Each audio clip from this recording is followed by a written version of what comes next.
vous savez, nous parlons sur le cœur. Et ça, je ne vais pas vous lâcher. Parce que le Saint-Esprit ne va pas vous lâcher. Et donc sur le cœur, si ce matin, je n'ai pas le temps d'en parler, nous allons continuer à enseigner sur le cœur. La semaine prochaine, nous avons un orateur et j'en suis très heureuse que nous ayons un orateur, mais je suis presque déçue parce que j'ai besoin d'enseigner sur le cœur. L'Esprit de Dieu me pousse, me conduit, me contraint de parler sur le cœur, sur l'attitude du cœur. C'est tellement important. Ce matin, je ne vais pas pouvoir entrer dans ce sujet, mais bientôt, alléluia, parce que j'ai plus à vous donner, plus à vous communiquer à propos du cœur. Parce que plus j'enseigne sur le cœur, plus votre cœur est en train d'être nettoyé, plus votre cœur est en train d'être confronté. Et vous savez, on pense qu'on est bien. On pense qu'on est bien aussi longtemps qu'on n'est pas confronté à la présence de Dieu. Et c'est pour ça que la présence de Dieu, elle nous change, elle nous brise. Et c'est normal. Et c'est ainsi que cela doit être.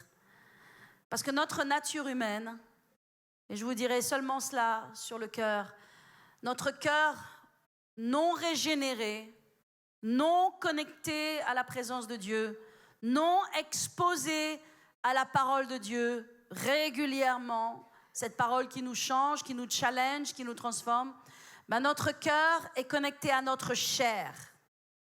Notre chair est connectée alors à notre nature adamique. Et notre nature adamique est connectée à Satan. Et c'est pourquoi notre cœur a besoin d'être confronté à la parole de Dieu, exposé et aussi dans la présence de Dieu, de sorte qu'il puisse être changé. Parce qu'un cœur qui n'est pas changé, un cœur qui n'est pas renouvelé, notre cœur, qui est le siège de nos émotions, de nos actions, de nos décisions, notre cœur va être connecté à notre chair est connectée à notre nature adamique, et notre nature adamique est connectée à Satan. Et c'est la raison pour laquelle il y a tellement de comportements indignes de la nature que nous avons reçue, indignes de l'identité que nous avons en Jésus-Christ. Parce que nous portons un nom qui s'appelle chrétien. Et au travers de ce nom, bien sûr, nous devons mettre de côté l'injustice, la rébellion, l'insoumission, l'orgueil, les mauvaises paroles, les mauvais comportements. Et tellement de choses doivent être crucifiées et circoncis dans nos vies. Amen. Maintenant, peuple de Dieu, je veux que vous tourniez avec moi. Je ferme le chapitre du cœur et nous y reviendrons. Et je choisis une parole plus courte ce matin que Dieu m'a donnée et qui se trouve dans Genèse. Et je veux lire avec vous ce passage de Genèse qui se trouve dans Genèse. Tournez avec moi dans Genèse 14. Genèse 14, et je vais vous expliquer ce qui se passe. Je vais vous expliquer où est-ce qu'on en est dans Genèse 14. Alléluia. Nous sommes avec Abraham. Abraham a été rencontré par Dieu en Genèse 12. Donc on n'est pas longtemps après, vous voyez, on est en Genèse 14, on n'est pas longtemps après que Dieu ait rencontré Abraham. Et Dieu s'est révélé à Abraham. Et Dieu lui a dit qu'il allait lui faire une promesse extraordinaire, qu'il allait l'amener quelque part, n'est-ce pas? Qu'il allait l'amener dans la terre promise. Donc Dieu a commencé à faire des promesses à Abraham. Amen. Et donc Abraham a commencé à suivre Dieu. Et on sait qu'il est parti avec son neveu Lot. Okay? Il n'avait pas grand-chose quand il est parti. Il était un fabricant d'idoles, il était un peu comme tout le monde. Donc il a renoncé à toutes ces choses. Il a renoncé, alléluia, à toutes ces choses de son passé. Oh, alléluia, parce que quand on vient à Christ, on renonce à un certain nombre de choses, n'est-ce pas? Et il est parti, il a été conduit par Dieu, il est parti avec son neveu. Et puis, ils ont commencé à prospérer. Et il y a eu une grande prospérité et Dieu a commencé à bénir Abraham. C'était le début de la bénédiction d'Abraham et Abraham va être extrêmement béni. Dieu va mettre sa main de bénédiction sur sa vie. Et je crois que Dieu est celui qui nous bénit. Je crois profondément que la bénédiction vient de Dieu. Alléluia. Cherchez Dieu et vous trouverez sa bénédiction. Sondez vos cœurs, enlevez de vos cœurs les mauvaises actions et les mauvaises paroles et les choses cachées du cœur qui ne sont pas pures, et vous verrez la prospérité sur votre vie. Moi, je pense que c'est ce Dieu que je cherche. Pardon, je pense que c'est ce Dieu que je sers. Et je pense qu'on sert le même Dieu. Alléluia. Et donc, en tout cas, Abraham va être béni, il va être prospère. Et la Bible nous raconte qu'il est tellement prospère, il a des troupeaux immenses, et Lot, qui est à côté d'Abraham, est prospère. Parce qu'il est avec Abraham, il reçoit aussi de cette prospérité. Et lui aussi, il a des troupeaux. Et ces troupeaux deviennent suffisamment grands au point que ils ont du mal à gérer tout cela. Et il y a des disputes qui se passent entre les bergers. Alors Abraham dit à Lot quelque chose de très sage. Il dit qu'il n'y ait pas de dispute entre toi et moi. La contrée est grande, le pays est vaste. Si tu vas à droite, j'irai à gauche. Si tu vas à gauche, j'irai à droite. Choisis là où tu veux aller. Et donc, Lot va choisir, il va regarder autour de lui et il va voir que du côté de Sodome et Gomorrhe, les plaines sont arrosées. Ce sont comme un jardin. Ces terres-là sont comme un jardin. Ce n'est pas comme un désert, c'est comme un jardin. L'herbe est verte de ce côté. Parce que ce sont des plaines arrosées. Faites attention à ce que vous considérez comme de l'herbe verte. Parce que si Dieu n'est pas dedans, ce n'est pas de l'herbe verte. Et donc Lot, il a dit, je vais prendre, du côté là, du Jourdain, du côté de ces plaines de Sodome et Gomorre, je vais prendre mes troupeaux, je vais aller là-bas. Et la Bible nous dit, oui, c'était des plaines arrosées, oui, c'était des plaines vertes, mais les gens y étaient très méchants. Et ils étaient de grands pécheurs devant l'Éternel. Lot est parti avec sa famille là-bas. Et nous sommes maintenant dans Genèse 14. Il y a le roi de Sodome, il y a Lot qui se trouve dans cette région, et puis il y a Abraham qui est parti de l'autre côté. Il est parti avec ses tantes. Il est quelqu'un qui est un nomade, comme on dit. Il est un nomade, il est avec ses tantes, il est avec ses bergers, et il part dans des endroits en fait plus désertiques, et il est de ce côté-là, et il continue sa vie. Et puis il arrive à un moment où il y a 4 rois qui se liguent ensemble. Je vais vous épargner les noms, parce que franchement, je vais me les épargner même à moi-même surtout. Parce que alors, franchement, c'est des noms compliqués, Erlo, des mecs. Et c'est le seul dont je me souviens. Et il y a 4 rois qui se liguent ensemble et qui disent, on va aller faire la guerre à toutes ces contrées là-bas. Et ils décident de faire la guerre à 5 rois. Et un de ces rois, c'est le roi de Sodome. Donc ils partent, ils font la guerre à ces 5 rois. Et en fait, ils s'emparent de Sodome, de Gomorre et de toute la contrée. Et il y a un fuyard, la Bible nous dit, un fuyard qui s'enfuit et qui va voir Abraham l'Hébreu, c'est comme ça qu'on l'appelait dans la contrée, et qui lui dit, tu sais, ton neveu là qui était à Sodome, il a été pris en captivité par ces rois qui ont gagné Sodome, et ils l'ont pris et ils ont tout pris. Oh, alors Abraham, bien sûr, est là pour sa famille, il est là pour son neveu. Et son neveu est maintenant dans la difficulté. Donc, qu'est-ce qu'Abraham va faire? Il va armer 318 hommes puissants de sa maison, qu'il a élevés de sa main, des fils. Alléluia. Est-ce qu'il y a 318 hommes puissants dans cette maison qui sont des fils? Alléluia. À qui je peux dire à tout instant, préparez-vous et allons à la guerre. On va aller récupérer les propriétés de Dieu. On va aller récupérer les frères et les sœurs que l'ennemi a volés. Il a 318 hommes qu'il a élevés de sa main. Et il prend ces hommes avec lui. Abraham est un homme puissant, un homme déterminé.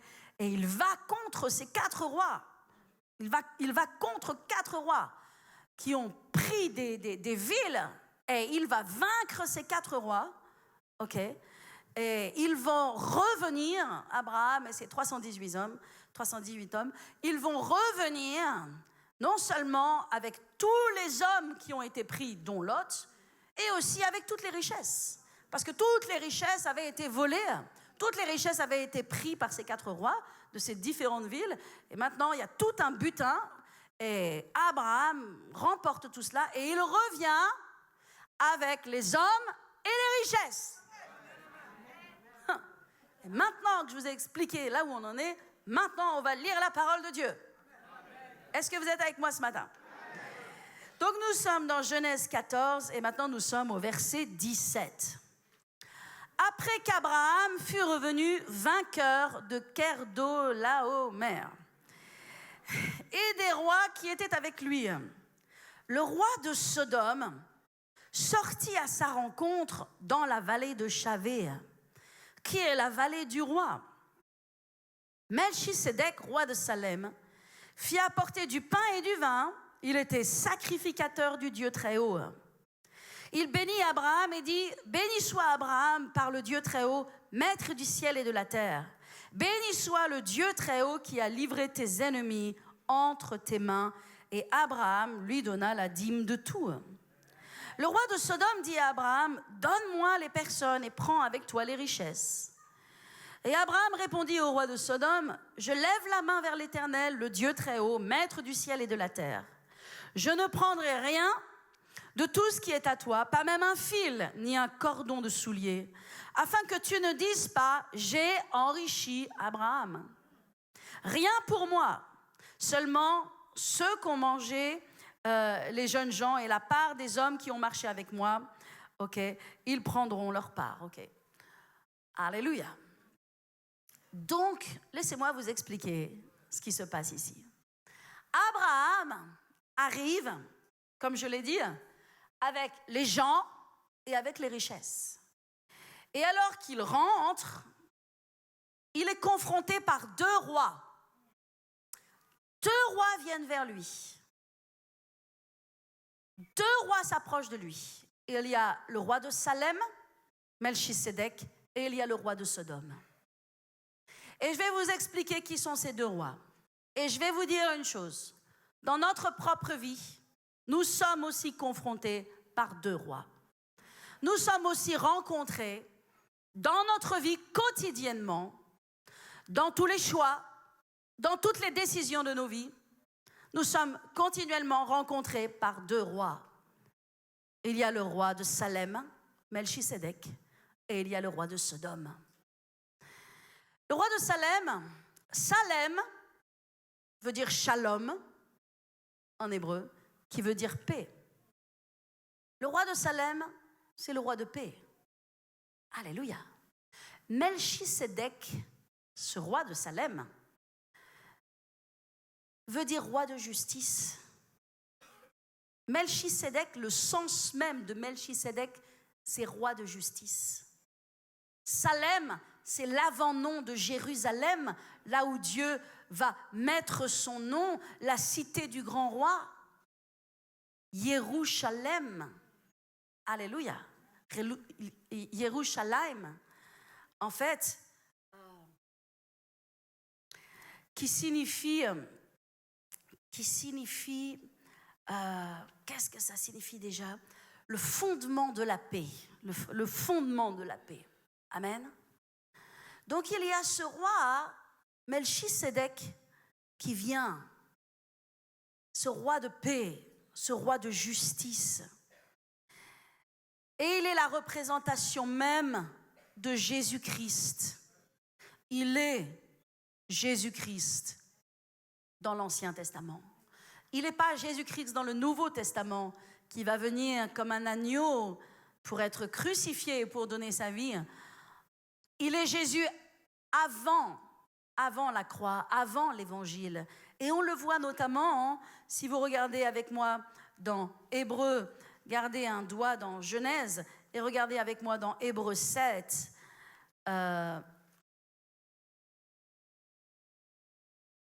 Il est parlé de Melchisédek. Regardez dans Hébreux 7 au verset 1. Il est écrit en effet, Melchisédek, roi de Salem, sacrificateur du Dieu Très-Haut, il alla au-devant d'Abraham lorsqu'il revenait de la défaite des rois, et il le bénit. Et Abraham lui donna la dîme de tout. Et il est d'abord roi de justice, d'après la signification de son nom. Ensuite, il est roi de Salem, c'est-à-dire roi de paix. Il est sans père, sans mère, sans généalogie. Il n'a ni commencement de jour, ni fin de vie. Il est semblable au fils du Fils de Dieu. Ce Melchisédek demeure sacrificateur à perpétuité. Le seul à être sacrificateur à perpétuité, c'est Jésus-Christ.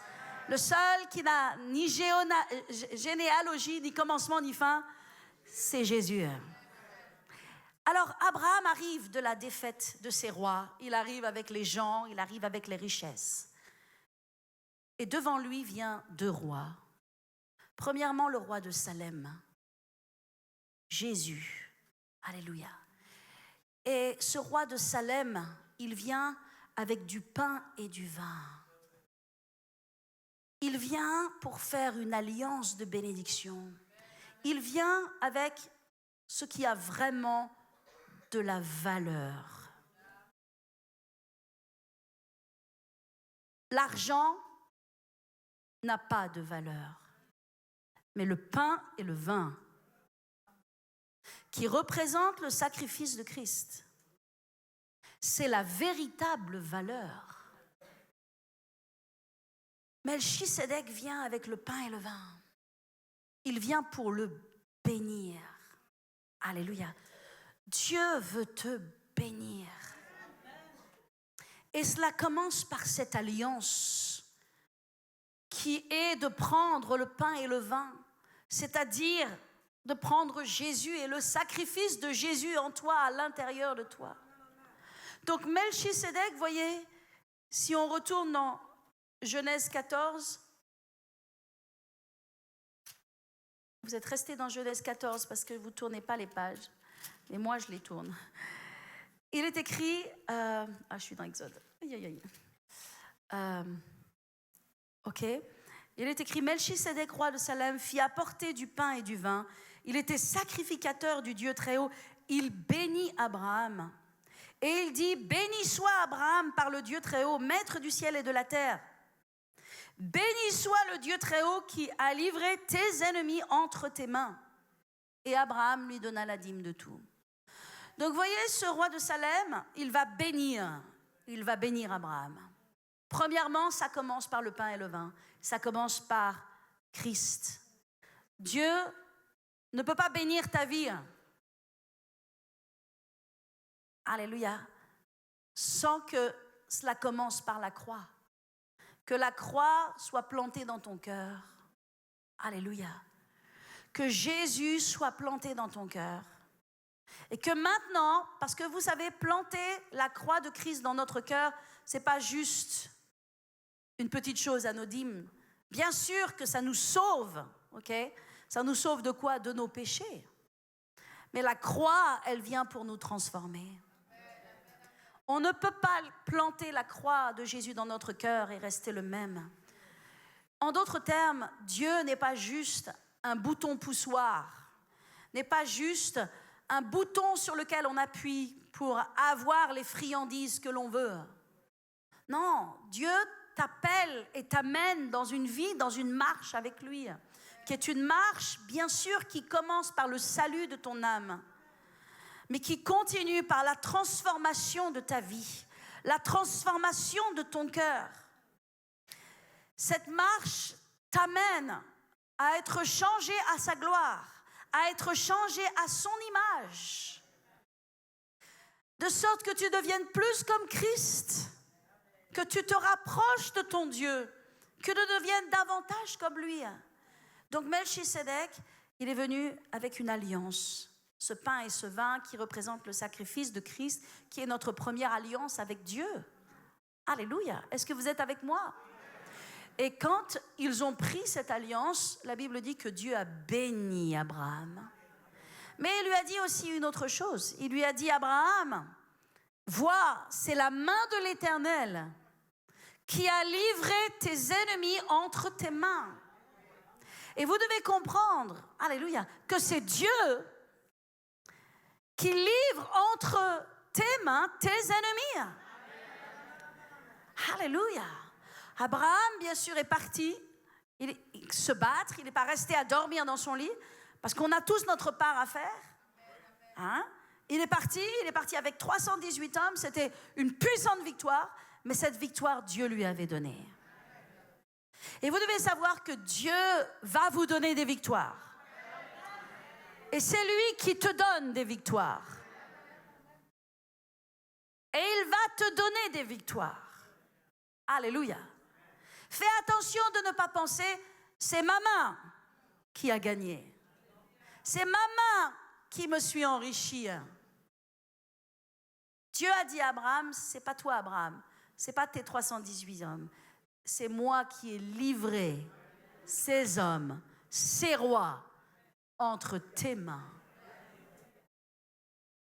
Alléluia. Et la Bible nous dit qu'Abraham a donné la dîme. C'est la première fois où la dîme apparaît dans la Bible. Et nous voyons que la dîme n'est pas contrainte. Elle n'est jamais contrainte. Et elle ne peut jamais être contrainte. Je peux parler sur la dîme, enseigner sur la dîme, mentionner la dîme, mais je ne peux jamais contraindre la dîme. Parce que la dîme, si on voit à l'origine, la dîme, elle vient du cœur. Abraham a été béni, a eu cette relation avec Dieu. Dieu lui a donné ses victoires extraordinaires. Et le résultat, le fruit, le produit du cœur d'Abraham devant l'amour de Dieu, l'alliance avec Dieu, la fidélité de Dieu, instantanément, Abraham a donné en retour à Dieu. Il lui a donné 10% de son revenu. Il lui a donné 10% de ses possessions. Il lui a donné 10% de ce qui lui appartenait. Et dans la Bible, cela a été appelé pour la première fois dîme. Alléluia. Et la dîme est devenue scripturaire. En fait, elle est entrée après, sous Moïse, dans la loi. Et elle est devenue même obligatoire par la loi, dans la loi. Mais nous voyons ici l'origine de la dîme. Amen. Et je crois, mes amis, que nous ne sommes pas dans la loi, mais que nous avons une loi d'amour entre nous et Dieu. Alléluia. Maintenant, nous voyons au verset 21, si vous êtes avec moi, il est écrit le roi de Sodome. Donc il y a le roi de Salem, et maintenant il y a le roi de Sodome. Et le roi de Sodome, il arrive, et il dit à Abraham, donne-moi les personnes, et prends pour toi les richesses. J'aimerais que vous sachiez, peuple de Dieu, que c'est ce que l'ennemi veut. L'ennemi veut que tu cours après les richesses, mais que lui possède les âmes. Il n'a pas demandé les richesses, il a demandé les âmes. Parce que Satan réclame les âmes. Parce que Satan veut les âmes. Parce que Satan veut amener le maximum d'âmes perdues, égarées, éloignées de Dieu, bannies. Il veut prendre le maximum de ces âmes et les amener avec lui éternellement éloignés et bannis de Dieu. Lorsque le roi de Sodome est arrivé vers Abraham, voyez le piège. Et nous sommes confrontés continuellement par ces deux rois, par ces deux voies, par ces deux chemins. Le roi de Salem, le roi de Sodome. Et le roi de Sodome dit à Abraham, prends pour toi les richesses. Prends pour toi cours après les richesses. Sois intéressé par les richesses. Suis les richesses. Donne ta vie pour les richesses. Garde les richesses. Mais laisse-moi les gens. Laisse-moi les personnes. Et j'aimerais vous dire, c'est le cœur même du diable. C'est le cœur même du diable. Le diable se fiche des richesses. Le diable n'en a rien à faire des richesses. Il sait que la vraie valeur, c'est les âmes.